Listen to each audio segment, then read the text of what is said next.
नमस्कार दोस्तों, जैसे कि आप सभी जानते हैं कि यूपी सहित देश के लगभग 12 राज्यों में इस समय एसआईआर यानी स्पेशल इंटेंसिव रिवीजन की प्रक्रिया चल रही है। जी हाँ दोस्तों, आप बिल्कुल सही सुने। ये अभियान शुरू होते ही बहुत से लोग मुश्किल में पड़ गए हैं क्योंकि उन्हें 2003 की वोटर लिस्ट में अपना नाम नहीं मिला या उनके माता पिता का नाम लिस्ट में मौजूद नहीं था। कुछ लोग का नाम लिस्ट में मौजूद ही नहीं था। कुछ लोग ऐसे भी हैं जिन्हें पता ही नहीं चला उनके घर गणना प्रपत्र आया था और उनसे गलती से फॉर्म भरने में चूक हो गई। कई लोगों से नाम की स्पेलिंग यानी वर्तनी गलत हो गई, एपिक नंबर गलत लिखा दिया गया या दूसरी छोटी मोटी त्रुटियां रह गई। अब लोगों को चिंता यह है कि कौन कौन से दस्तावेज अब भी तैयार रखे जाए ताकि जब 11 दिसंबर 2025 को ड्राफ्ट लिस्ट जारी हो और अगर बीपीएलओ कोई दस्तावेज मांगे तो वो तुरंत दिखाकर अपना नाम वोटर लिस्ट में जुड़वा सके।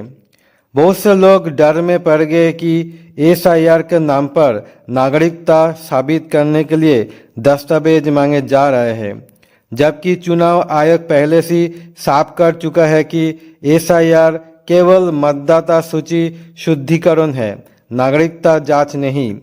लेकिन अभी के समय 11 तरह के दस्तावेज की चर्चा तेजी से क्यों चल रही है? किन लोगों को और कितनी उम्र के लोगों को दस्तावेज दिखाने हैं और किन्हें नहीं दिखाने, पूरी चर्चा इस वीडियो में करेंगे। लेकिन दोस्तों, अगर आप चैनल पर पहली बार आए हैं तो कृपया करके सब्सक्राइब जरूर कर लीजिए ताकि ऐसे जानकारी आपको समय समय पर मिलते रहे। तो चलिए जानते हैं विस्तार से।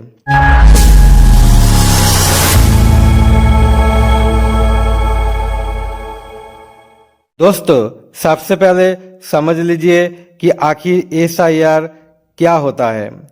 तो एसआईआर का पूरा नाम स्पेशल इंटेंसिव रिवीजन, जिसका मतलब है मतदाता सूची का पुनरीक्षण यानी पुरानी वोटर लिस्ट की जांच, गलतियों को सुधारना और नए पुराने डाटा के मिलाकर उसे सही करना। 2003 में जब एसआईआर हुआ था तब लिस्ट को ठीक किया गया था, लेकिन उसके बाद नए वोटर बने। कई फर्जी वोट जुड़ बहुत से लोगों की मृत्यु हो गई, लेकिन ना उनके नाम अभी भी सूची में मौजूद है। कुछ लोग को दो वोटर कार्ड बन गए हैं। कोई लोग दूसरे शहर शिफ्ट हो गए लेकिन पता अपडेट नहीं हुआ। कुछ महिला शादी के बाद अपना सरनेम बदल चुकी है। कई लोगों के नाम की स्पेलिंग यानी वर्तनी बदलती है। ये सब सुधार अभी एसआईआर में किए जाते हैं। आप जो लोग देख रहे हैं कि 11 तरह के दस्तावेज मांग रहे हैं तो इसका कारण समझना जरूरी है। नागरिकता का प्रमाण मांगने का अधिकार मंत्रालय के पास होता है और ये काम आमतौर पर एनआरसी के दौरान किया जाता है। अभी देश में सिर्फ असम एकमात्र राज्य है जहां 2019 में एनआरसी हुआ था, जिसमें लगभग 18 से 19 लाख लोग नागरिकता साबित नहीं कर पाए थे। लेकिन ये बात याद रखिए, अभी जो प्रक्रिया चल रही है वो एनआरसी नहीं बल्कि एसआईआर है। एसआईआर में आपसे नागरिकता नहीं पूछे जा रही है, किसी भी प्रकार की राष्ट्रीयता जांच नहीं हो रही है। ये केवल वोटर लिस्ट को सही करने का काम हो रहा है। एसआईआर सबसे पहले बिहार में 2025 में शुरू हुआ था और अब यूपी सहित 12 राज्यों में चल रहा है, जहां अगले 1 साल में चुनाव निर्धारित है। बाद में ये प्रक्रिया पूरे देश में लागू होगी। अब समस्या वहां शुरू होती है जहां लोग 2003 की वोटर लिस्ट में अपना नाम नहीं ढूंढ पाए। कई लोग माता पिता या दादा दादी का नाम नहीं मिला या फॉर्म भरने समय लिस्ट उपलब्ध नहीं थी। कुछ लोग लिस्ट में नाम ढूंढ ही नहीं पाए। कई लोगों की पुराने एपीआईसी नंबर, नाम और एड्रेस अब बदल चुके हैं। 2003 में कुछ और था, 2025 में कुछ और है। ऐसे में सुधार जरूरी है। अब 11 दिसंबर 2025 को ड्राफ्ट सूची जारी होगी। पहले 4 दिसंबर 2025 की तारीख थी जिसे बढ़ा दिया गया है। तब पता चलेगा किसका फॉर्म सही है और किसका गलत भर गया। जिन लोगों का 2003 का डाटा मैच नहीं करेगा या जिन्होंने गलत जानकारी भर दी है उन्हें नोटिस दिया जाएगा। बीपीओ लोग घर आएंगे, नोटिस देंगे और आपसे सही जानकारी मांगी जाएगी। लेकिन घबराइए मत, बीपीओ लोग आपका मार्गदर्शन करेंगे और फॉर्म भरवाने में भी मदद करेंगे। अब मुख्य बात यह है कि जब नोटिस आएगा तो 11 प्रकार का दस्तावेज की लिस्ट में से केवल एक दस्तावेज दिखाना होगा।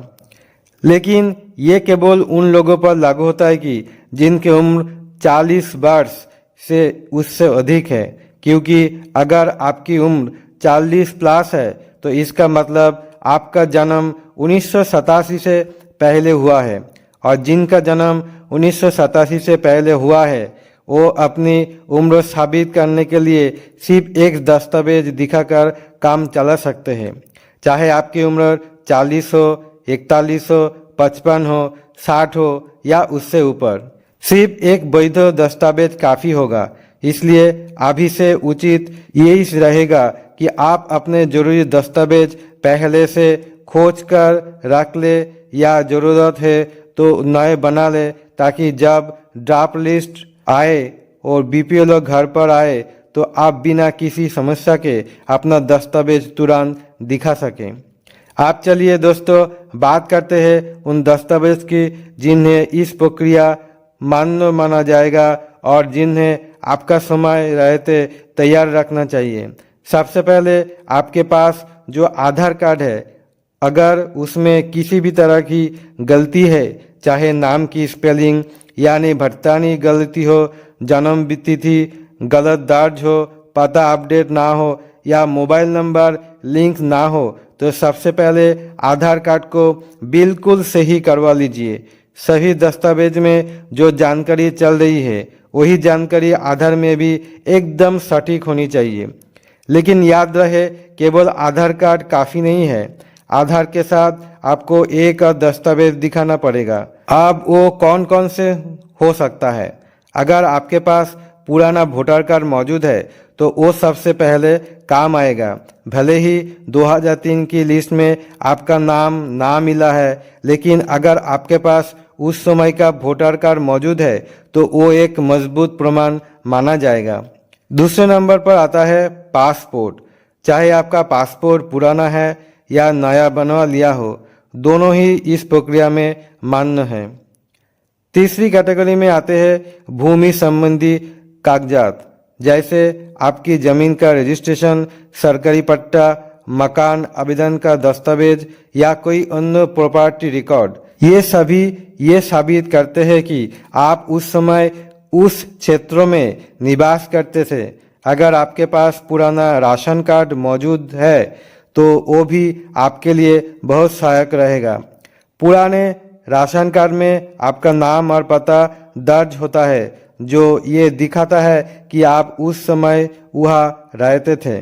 इसके अलावा यदि आपके पास उस समय के किसी बैंक खाते की पुरानी पासबुक, स्टेटमेंट या एफडी का रिकॉर्ड रहा हुआ तो वो भी आपके काम आ सकता है। पोस्ट ऑफिस की पुराने पासबुक भी प्रमाण रूप में मान्य है। यदि आपके पास जाति प्रमाण पत्र या निवास प्रमाण पत्र है, वो भी यह उपयोगी साबित हो सकता है।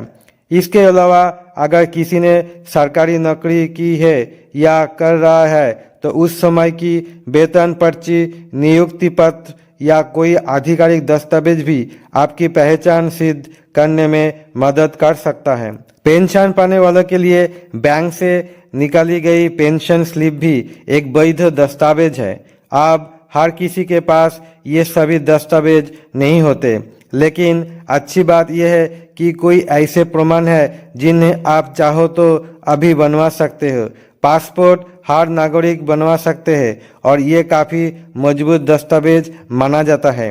जन्म प्रमाण पत्र जो आज के समय में नागरिकता का सबसे ठोस आधार है, इसमें किसी भी उम्र में बनवाया जा सकते हैं। इसकी प्रक्रिया भी बहुत आसान है और वीडियो का डिस्क्रिप्शन में लिंक उपलब्ध है। कुल मिलाकर 11 प्रकार के दस्तावेज में से 5 से 6 ऐसे हैं जो सबसे ज़्यादा महत्वपूर्ण और बनवाने में आसान है। इनमें शामिल है जन्म प्रमाण पत्र, पासपोर्ट, निवास प्रमाण पत्र, जाति प्रमाण पत्र, भूमि संबंधित दस्तावेज और पुराना राशन कार्ड।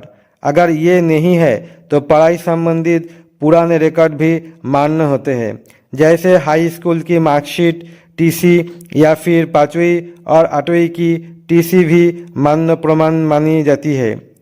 जितना पुराना दस्तावेज होगा उतना ही मजबूत सबूत माना जाएगा। अगर आपके पास पढ़ाई लिखाई का कोई दस्तावेज मौजूद नहीं है, लेकिन जिस स्कूल में आप पढ़ते थे वो आज भी मौजूद है, तो आप वहां जाकर रजिस्टर में अपना पुराना रिकॉर्ड निकलवा सकते हैं और उसकी प्रमाणित कॉपी बनवा सकते हैं।